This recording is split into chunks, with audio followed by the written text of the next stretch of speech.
Hello, a warm welcome to all from SGT University. I am Sandeep Kumar Sahu from Faculty of Commerce and Management.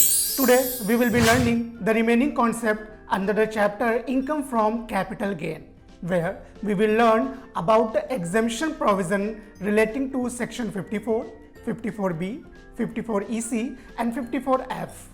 After computing long-term capital gain on the transfer of any eligible capital assets, such capital gain is chargeable to tax at the prescribed rate.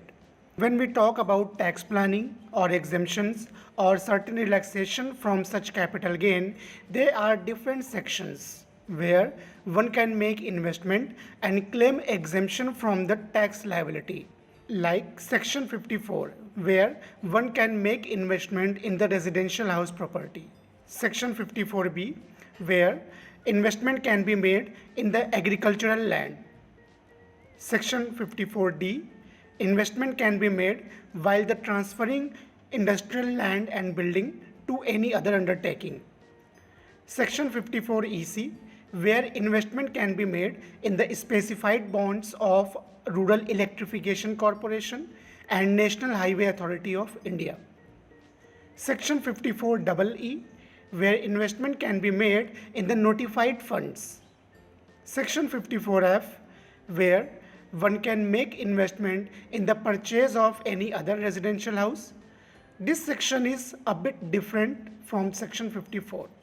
Section 54G and 54GA is relating to transfer of industrial unit from rural area to non-rural area or urban area to non-urban area or from urban to special economic zones. Now let's discuss one by one the detailed provisions of each section. Like first one is Section 54, where one can sell any residential house property and gain here will arise in the name of long-term capital gain. Here, investment can be made by any individual or Hindu undivided family. Such property must be used by the individual or HUF for the purpose of residence only. Such property should be a long-term capital asset, and gain arising here should be a long-term capital gain. Such asset after investment should be held for a duration not less than 3 years. If someone sold the property within 3 years, then the amount of capital gain which we claimed earlier as an exemption, now in the year of transfer, it shall again be chargeable to tax. Under Section 54, one can either purchase residential house or they can construct any new residential house. Such purchase should be covered within 1 year before or 2 years after the date of transfer. But when we talk about the construction, it should be completed within 3 years from the date of transfer. One can ask what amount can be claimed here as an exemption. Here, either capital gain amount or invested amount, whichever is lower, can be claimed by individual or HUF as an exemption amount under Section 54. One should also keep in mind that there is a time duration for investment or construction. If one has planned for investment not in the current year, such assessee will deposit the requisite amount in an account that is called as Capital Gain Investment Scheme account. Such account is just like a bank account, from where one can deposit the amount, and at the time of investment such assessee can withdraw and make investment within the particular specified time duration. If such deposited amount is not utilized for the purpose of investment within 3 years, such unutilized amount shall be treated as a long-term capital gain of the previous year in which such specified period expires.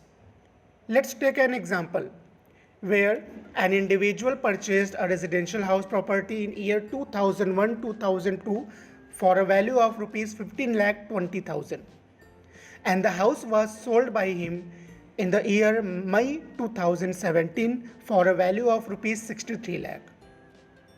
Then what may be the capital gain? Here, when we compute the capital gain, sale consideration will be 63 lakh rupees. Out of sale consideration, expense in the name of stamp duty, commission, brokerage has to be deducted. But here, no expenditure has been prescribed. After that, we will deduct indexed cost of acquisition. Cost of acquisition is 15,20,000 in the year 2001-2002. The index number of 2001 and 2 is 100, and index number for the year 2017 is 272. So when we will compute indexed cost of acquisition, it will be 41,34,400. The balance amount will be taxable as a long-term capital gain. But here additional information is given that Mr. P is going to invest further rupees 22 lakh in January 2018. Either capital gain amount or invested amount, whichever is lower, can be claimed as an exemption. The taxable income from capital gain shall be nil.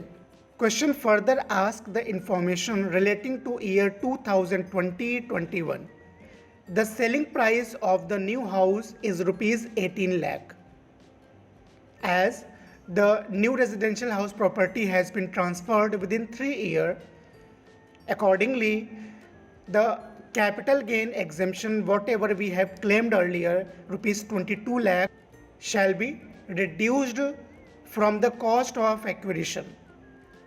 21,65,600, the capital gain exemption has been reduced from the cost of acquisition rupees 22 lakh, and balance cost rupees 34,400 shall be deducted from the selling price of the house. So now there are a short-term capital gain, and such short-term capital gain will be chargeable at the normal tax slab rates. So today we have learned the computational aspects and exemptions under the head income from capital gain.